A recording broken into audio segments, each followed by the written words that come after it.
Canchon wasn't the type for messing about on the river. He was up to something down here. Something that got him killed.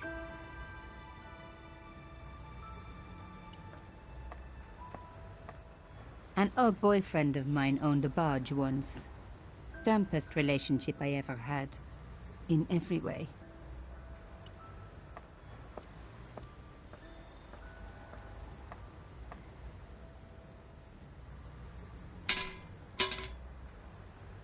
The fence wouldn't move.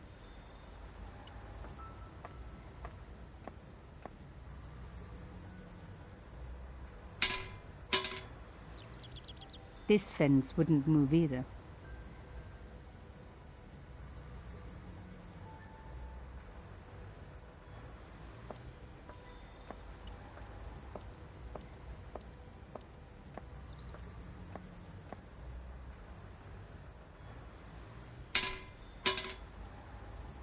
I tried pushing the fence, but it wouldn't move. A strange pair of locks stopped the latches from releasing the gate.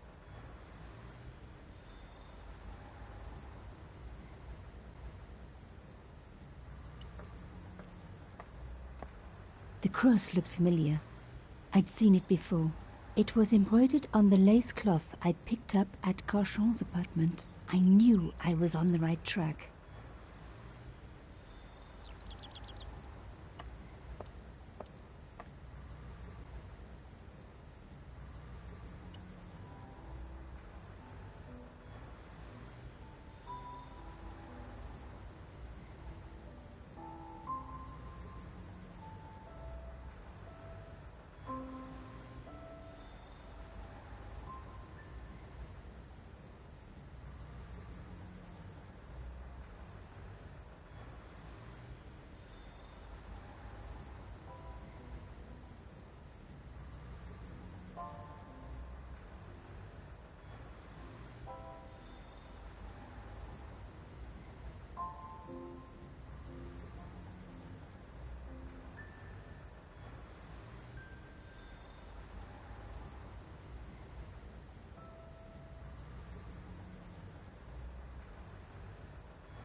One down, one to go.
Nothing like a good convent education for honing your lockpicking skills.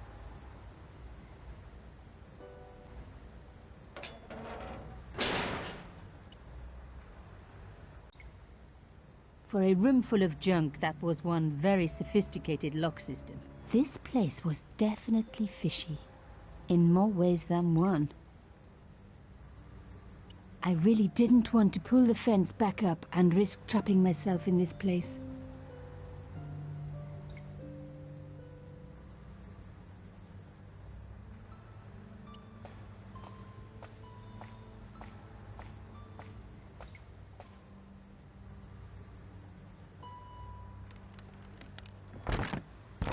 Oops. An old shell case. I wondered what that was doing there.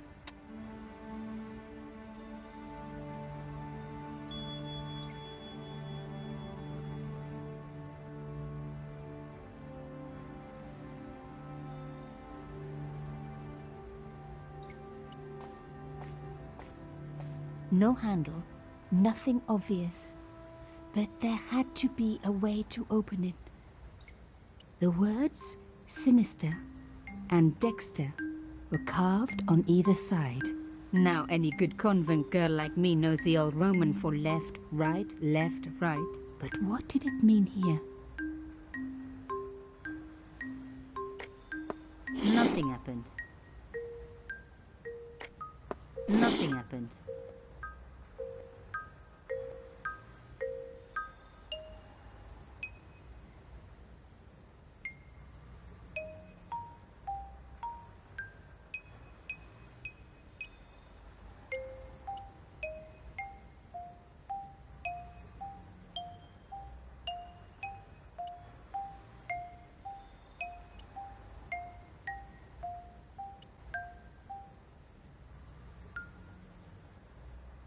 Mystery solved. Carchon's stone cylinder slotted into the hole with a satisfying click. A satisfying click told me I turned it to the right position. It felt like tumblers in a safe. Another click, another step closer.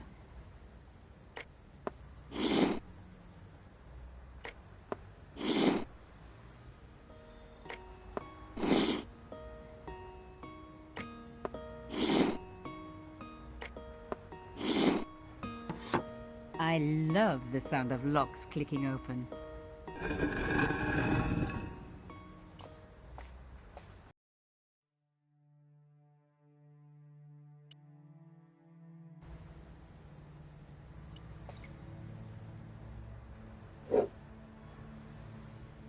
I removed the stone cylinder.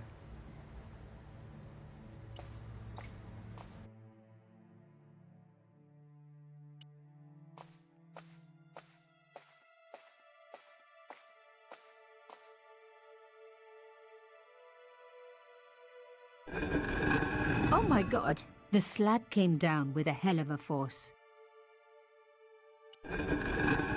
With nothing to hold it up, the cross dropped back down again. If I was going to get a closer look at the panel, I'd have to find a way of keeping the cross up.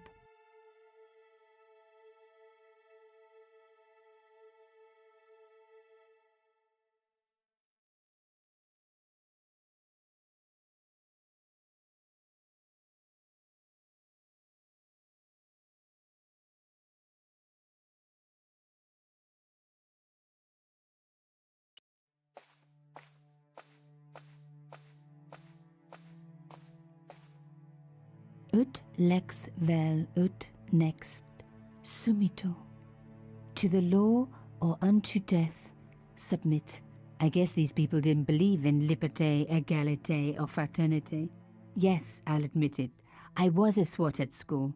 I also wore lipstick and the nuns never knew.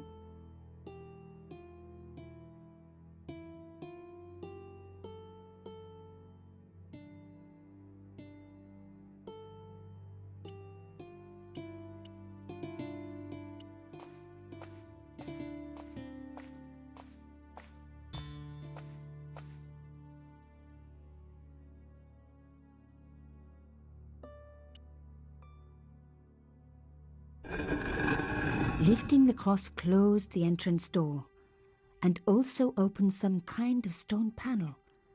Ingenious.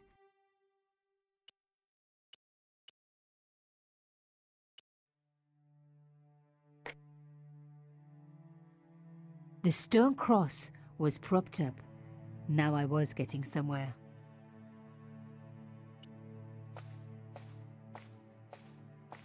I touched the slot. Nothing bad happened, which was good.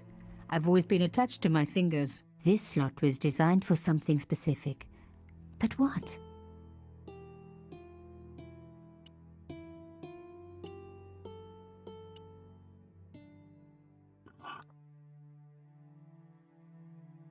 The artifact slotted into the hole perfectly. Behind the old walls, I could hear some kind of mechanism groaning into life, but whatever had been triggered had now jammed.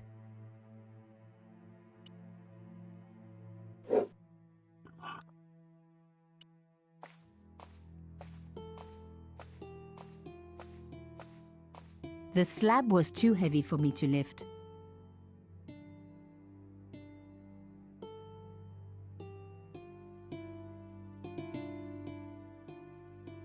The slab was too heavy for me to lift.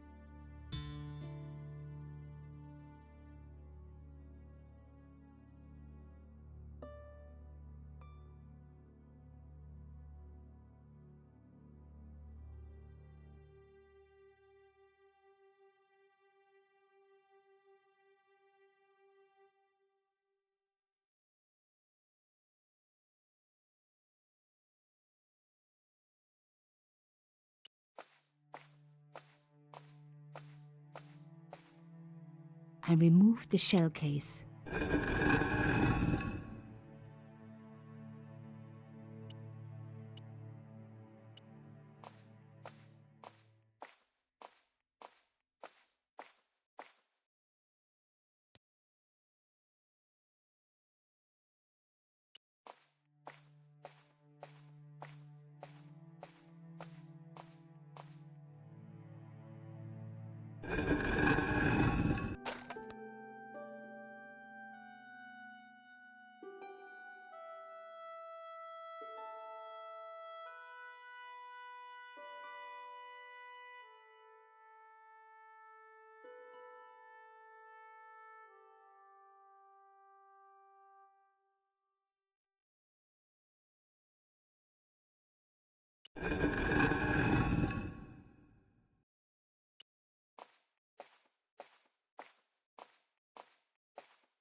The stone slab had flattened one end of the shell case.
The gap was too thin for me to get a grip. I needed something thin enough to prise the door open.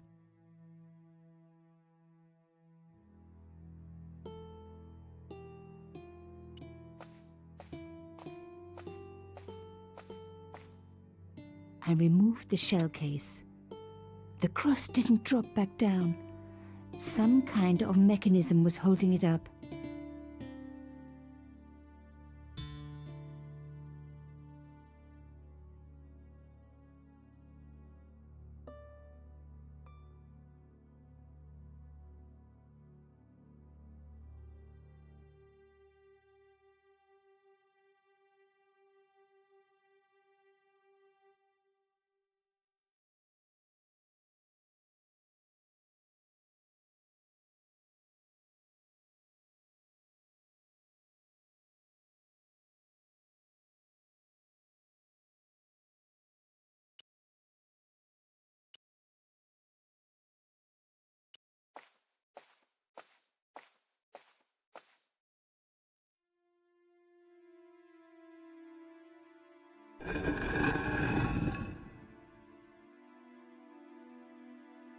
Another good use for a shell case.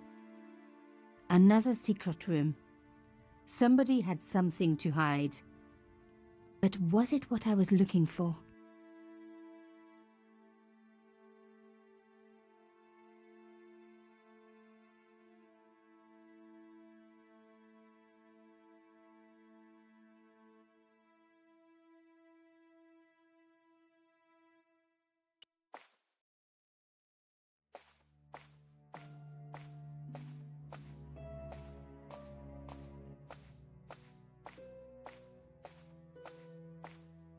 Wow! Through the darkness, I could see that this was a stateroom. But for what purpose? And how did it tie in with Carchon?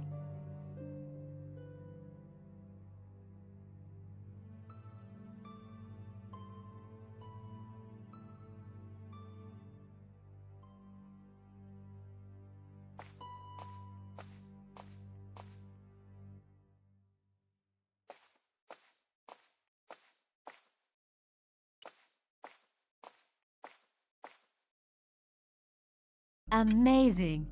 The thing still worked. The room lit up bright as day.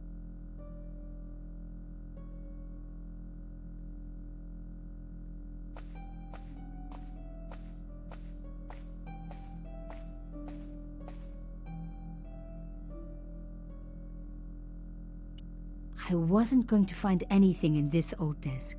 It hadn't been used for years.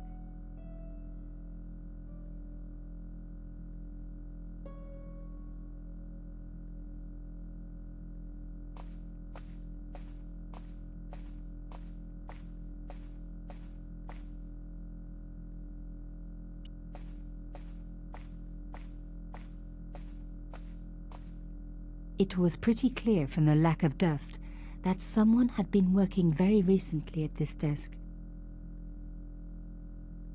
Oh my God! The sheet was a printout with my personal information. Everything from my favorite food to my waist size. They were right about chocolate. But come on, guys, I'm a size 10. There was even a picture of me, taken with a telephoto lens. Carchon wouldn't have taken these pictures himself. This was big.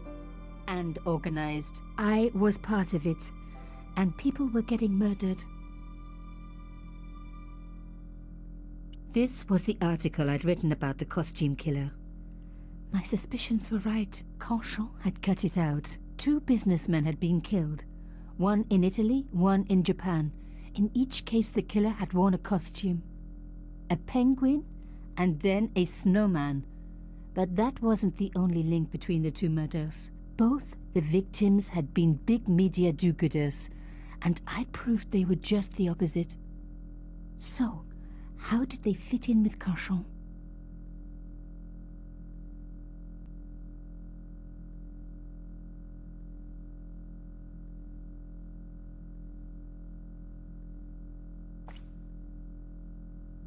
The dregs at the bottom of the mug hadn't dried out or gone moldy.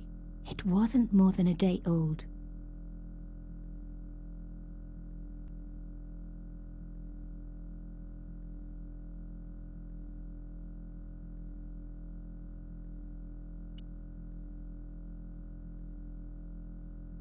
My articles about the costume killer.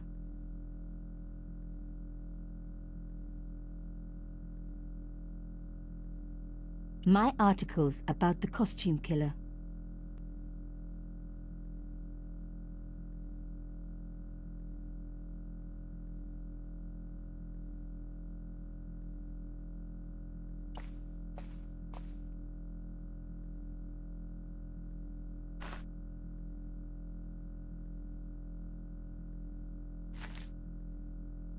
Inside the drawer, I found a note written in some kind of code.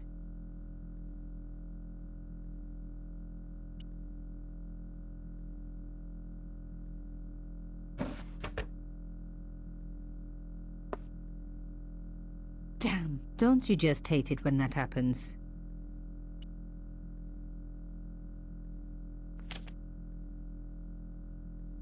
A photo, long lost, had fallen down the back of the drawer.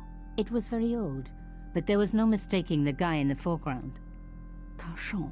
Behind him were soldiers, a burning village and a corpse. The photograph was cropped on the right-hand side. Somebody else in the picture obviously didn't want to be in it anymore. I wasn't surprised. This was Africa in the 60s. An uprising was being brutally suppressed. And here was Mr. Media himself, Cauchon, doing the suppressing. The photograph was not just powerful evidence. It was also my ticket to one explosive story.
full report to follow. But this is too urgent to wait. Arno and Yamada both dead. This is not a coincidence. Indeed, it seems that all of us who came together in July are in danger. Take great care. X. I wasn't the only one to make the connection between the costume killer murders. I'd been right all along. That was why he had asked to meet me. But what did I know that he didn't? I had enough for a story. An amazing story that was going to make my reputation and blow Conscience to pieces. I needed to get home fast and start typing.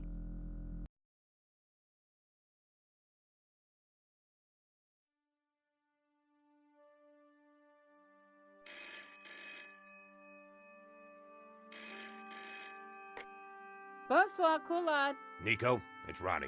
Hey, Ronnie, you cracked open the champagne yet? Are you crazy? What's wrong? Wait a minute. You didn't print it, did you? Of course I didn't print. That's the best piece I've written. The last, as far as I'm concerned. It's important. It's suicidal. You can't destroy a national hero. He deserved it. His corpse isn't even cold. Ronnie, 2 hours ago I told you what I'd found. You loved it. You begged me to write it up immediately. 2 hours is a long time in newspapers, Nico. Someone's got to you, haven't they? Listen up, Nicole, and listen good. Pierre Carchon had a lot of friends. Powerful friends. For your own sake. Forget what happened. You got it. End of conversation. Good night. This should have been my big break, but I knew there was nowhere else to sell this story. If Ronnie wouldn't print it, nobody would.